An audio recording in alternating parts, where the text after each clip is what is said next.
That guy was lucky. If it weren't for that helicopter, he probably wouldn't make it to the hospital in time. There you go, Dick. We've been looking for him for 3 days. We finally found him before he could make any more mistakes. Unfortunately, a lot of other people aren't that lucky. It seems like everybody in the country is rediscovering the outdoors, and that's good, but they're not doing their homework. And they're not prepared for the 101 things that can go wrong out here. Some don't even realize things can go wrong. But when they do, our phones ring. Ignorance. Hundreds of cases. Usually they hinge on a simple mistake. Lack of water, no matches, ignorance of the weather, improper clothing. Mistakes as varied as the people who make them. Brad Flint was on vacation. He ran the family business and decided to take a few days to do a little fishing up north. There's nothing finer than trying a new trout stream during Indian summer. The days are warm and the nights are cool. The aspens up there in that country shimmer like gold. Hard to believe it's a dangerous time. It's warm when the sun is out, but if the sun goes behind a cloud, it can cool off pretty fast. The warmth has gone from the ground, and winter is not that far off. He tried a hole or two, and then he moved upstream. He fished all morning and into the afternoon. In all, he was probably 3 miles from the truck. Finally, he found the kind of hole he was looking for. It was dark and deep. It was the kind of water that holds big trout. The kind of spot you don't ever forget.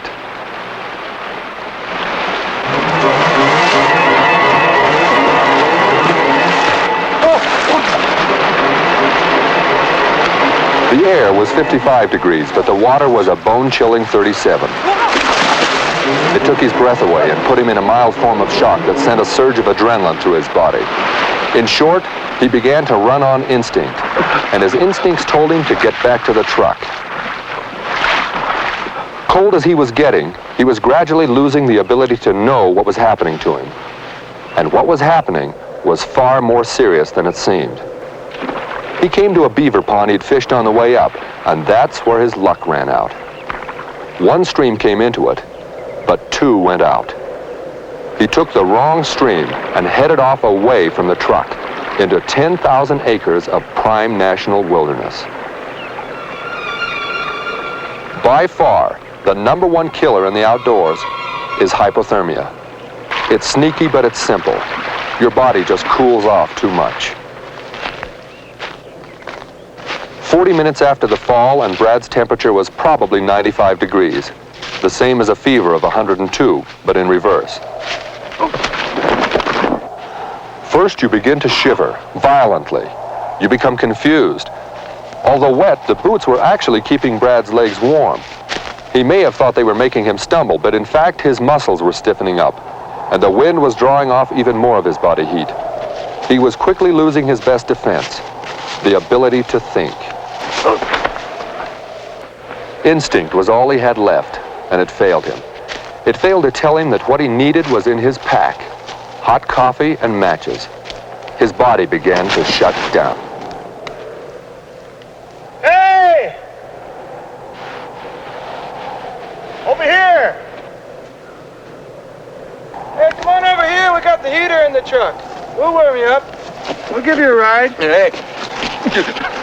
Warm in here, too.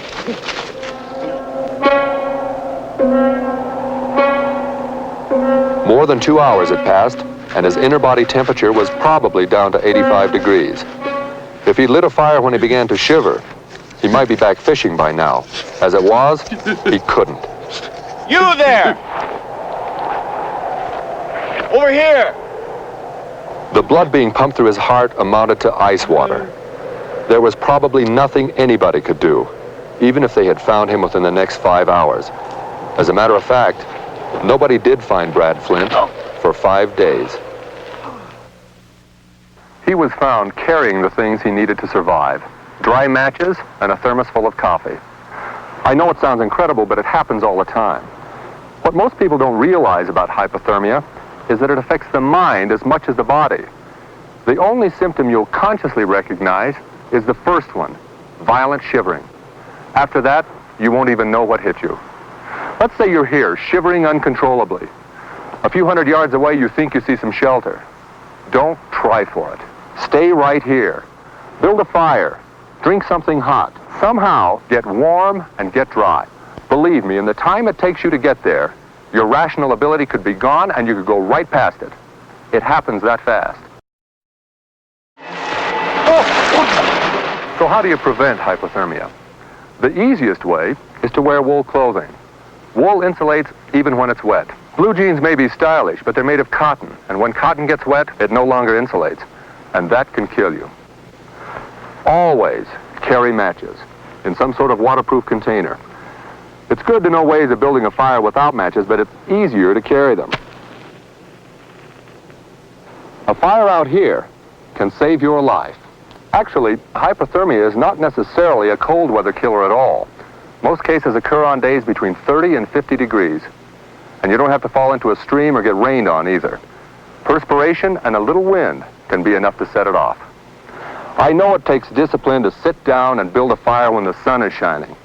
But out here, discipline is a skill that can save your life. Hypothermia kills over 1,000 people every year. And many of those people would be alive today if they had just known what you know right now. The American West. Its size, its rugged beauty, and its opportunities drew the pioneers out here, and it still draws people. They arrive in insulated, air-conditioned castles on wheels. Their sense of security is as complete as it is unfounded.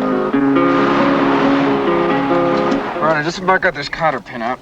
You think they'd have instructions for this thing? Blair Cheever, optical engineer, 34 years old. His wife, Peggy, 32. It's not even cooking at all. It's just laying there. Frankie is 10, a good age to see Indian country. And Margot, the family Springer Spaniel.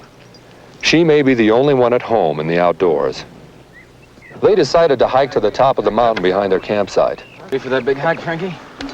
They packed some wine, some suntan lotion, a Frisbee, a magazine or two, and nothing else. They had no idea of the weather forecast, and they didn't have a map or a compass. What looked like 5 miles would be more like 15 because of some pretty rough terrain. A good hiker would take nearly all day to cover the same ground.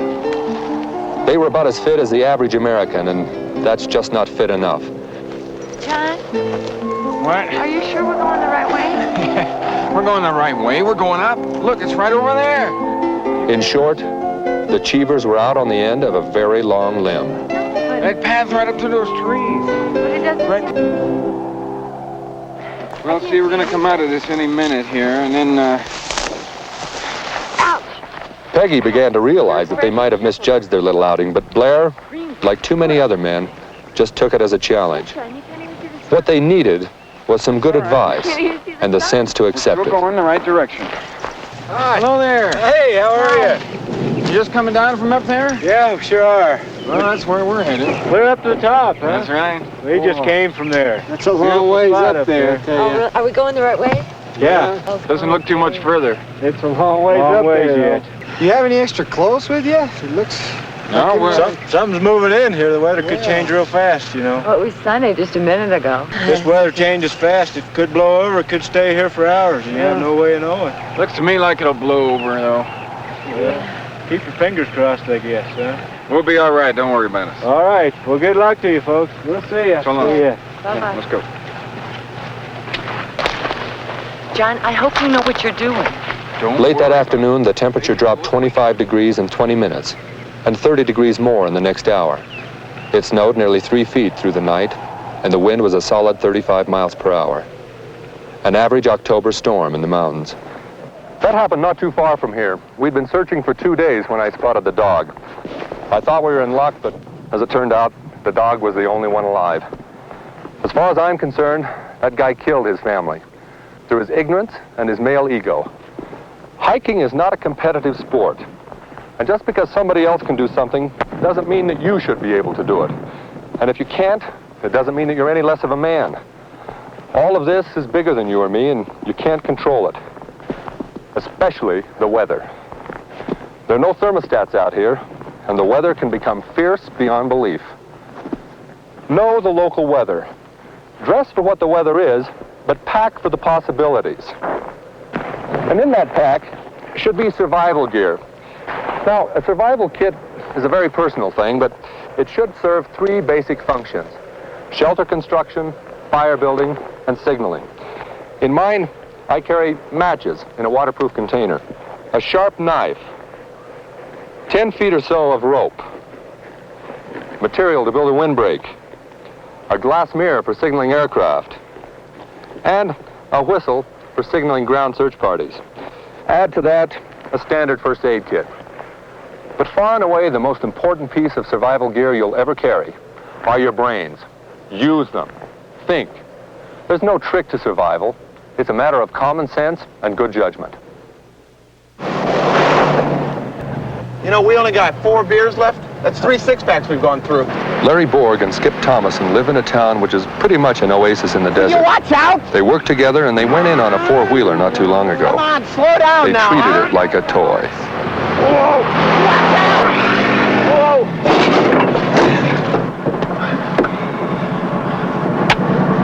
Great. Midday in July, the desert is about 120 degrees. Looks empty and godforsaken. But there are lizards, snakes, jackrabbits, and 100 kinds of insects living out there. But you never find them in the midday heat. Occasionally, you do find the human. Working in desert heat of 120 degrees costs about 2 quarts of water every hour. And as it evaporates, the blood gets thicker. Circulation slows, and efficiency drops as much as 50%. All right, try it now. Oh, come on, this is crazy. The beer was not really replacing the lost fluid. In fact, the alcohol was affecting their blood, lowering their efficiency even more. I give up. When blood chemistry changes, the mind can become less than dependable.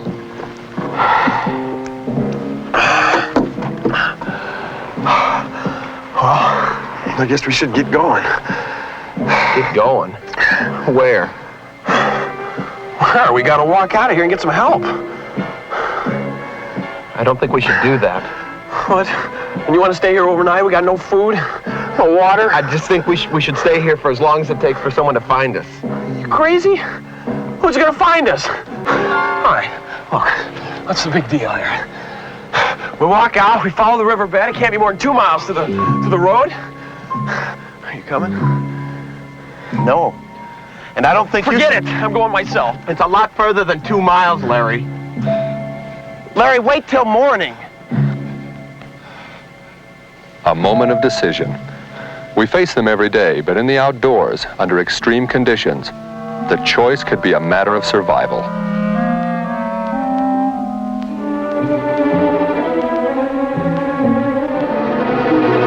The human body is remarkable. It's tough and resilient. Give it some rest and shelter, and it can usually make emergency repairs.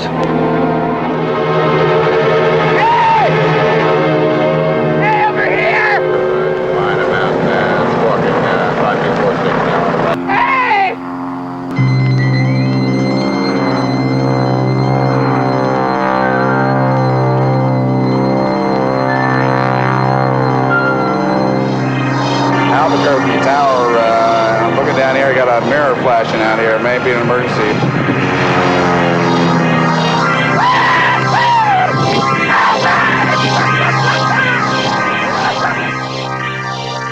Larry Borg was found face down on the desert floor. He had second and third degree burns over 40% of his body. His lung and brain cavities were saturated with fluid. Cause of death, heart failure. He was 3 miles from the truck. He still had 9 miles to go. Water. It's the main thing when it comes to deserts. Always carry more water than you'll ever need. But if anything goes wrong, where do you find it? There's a lot of talk about digging into dry stream beds or cutting into plants, but you can't count on it. The one thing you can count on is a solar still. It's a simple thing. It literally creates water out of thin air, and it's easy to build. Just dig a hole a couple of feet across by a couple of feet deep. Place a container in the center of the hole. Cover the hole with plastic. If there's vegetation available, put that in the hole too. Then weight down the center of the plastic. and seal the edges with sand. The heat from the sun creates water vapor in the hole, which condenses on the plastic and drips into the container. The vegetation speeds up the process. One still will provide between 1 and 3 quarts of water every 24 hours. That's not enough to keep you alive, so it's important to build 3 or 4 separate stills. But don't build the stills or do any other kind of work during the heat of the day. You'll use up more water than the stills can produce. Stay out of the sun, find some shade. Always wear a hat. Lay low until nightfall before you do any work. Chances are you came into the desert in a vehicle. It's a machine and it can break down. If it does, stay with it. Never try to walk out of the desert. We'll find you if you told somebody where you were going. Another thing, no alcohol. Alcohol is no substitute for water. Save the drink for the celebration when we find you. You'll have cause to celebrate because you will have survived the most hostile environment on the face of the earth. 10 p.m., the night before the opening day of deer season. The boys have been coming up to their cabin for 8 years or more, 1 week a year. It's been a good time. You going after that same buck again this year? I'll be ready for him this year. Cal Gresham talks a good hunt, but he's never shot a deer. Harry Nedick does the cooking because nobody else wants to. Tonight's his specialty, franks and beans. Bob Storty manages to win enough in poker every year to buy the drinks. And Raymond Colda spends the week telling old jokes. Ray, you all set? I'm fine. About time. This year, like every year, they got a good early start. Cal and Ray went down along the river into the flats, and Bob and Harry went up on the high ground. They decided to make a loop and see if the deer had been moving in the bad weather. Sure enough, within a mile, Bob picked up the trail of what looked like a large buck. The deer had been running. It was alone, so it probably wouldn't go far. He forgot about circling back to meet Harry. There was a box of shells riding on the first deer.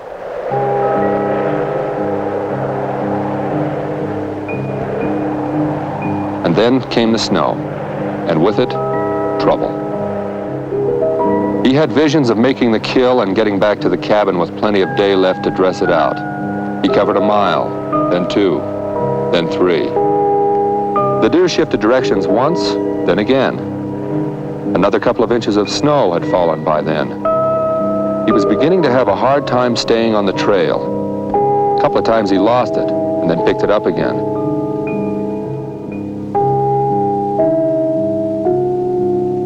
He'd been in this area before, but now nothing looked familiar.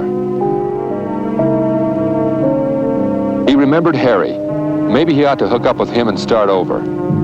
That deer had wandered all over the map. What bothered him most was that not only had he lost the deer tracks, he'd lost his own. The wind had finished what the snow had started, and the tracks were gone. Because the land was flat, there were no landmarks to go by. But he went on, following his sense of direction. He figured he must be close. Harry! But there was no Harry.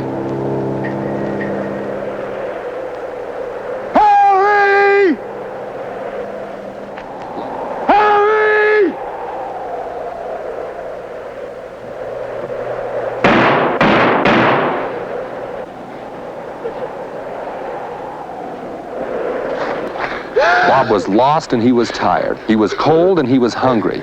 He was angry, frustrated, and most of all, he was scared. He was pumping out adrenaline by the quart. He wanted to be warm. He wanted to be back home. He wanted out.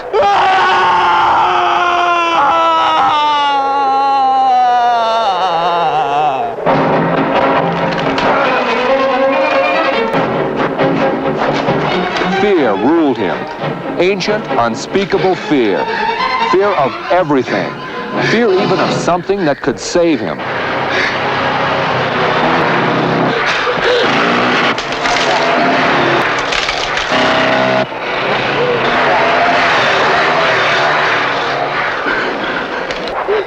He'd been lost 6 hours.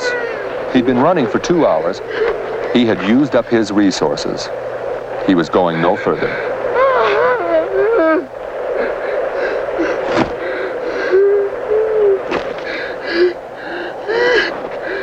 Bob was found by his buddies and a search team just after midnight. He was only a few hundred yards from a logging road. They pried him from around the tree and took him to the local hospital, where doctors removed 2 fingers and 4 toes because of frostbite. Panic. It's hard to believe unless you've seen it. It doesn't seem possible that a person can come completely apart, but that's exactly what happens. Anybody can panic. Anybody can get lost. If you say you can't, you're already in trouble. So always tell somebody where you're going. Learn to use a map and a compass so you'll know where you're going. But if you get lost, what do you do? First and most important, admit it. I am lost. Those 3 little words may save your life because it means that you've begun to think rationally. Next, find some shelter. Sit down and stay put. And then build a fire. I went through our cases once, and it struck me how many people could have saved themselves just by lighting a fire. First, it gets you warm. Second, it acts as a signal to the people who are looking for you. And third, and very important, it becomes a companion. A big part of the terror in being lost comes from being alone. Light a fire, and you have a friend beside you. What a remarkable discovery fire was.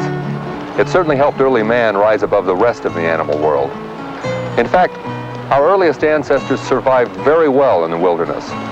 And you and I still have those same abilities. But come into the wilderness prepared. Take it seriously. Read about it, study it, and then enjoy it for the rest of your life.